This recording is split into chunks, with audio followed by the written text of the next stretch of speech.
से ये बताइएगा कि अब जो कहीं भी कोई कंस्ट्रक्शन हो रही है, हर एक के बाहर एक बैनर लगा होता है EPA SOPs कंप्लीटेड।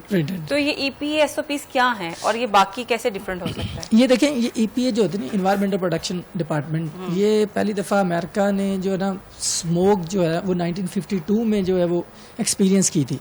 तो पहली दफ़ा ये माहौल की जो पोल्यूशन है ना, इन्वायरमेंटल पोल्यूशन का कॉन्सेप्ट डेवलप हुआ कि ये क्या है।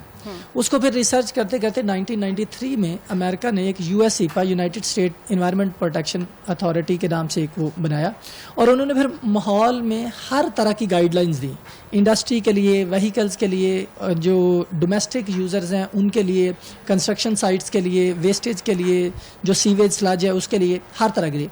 पाकिस्तान ने भी फिर उसी को देखते हुए जो हमारा पहले इन्वायरमेंटल प्रोटेक्शन अथॉरिटी थी फेडरल लेवल पे, और फिर इसको प्रोविंशियल लेवल पे EPA पंजाब बनाया।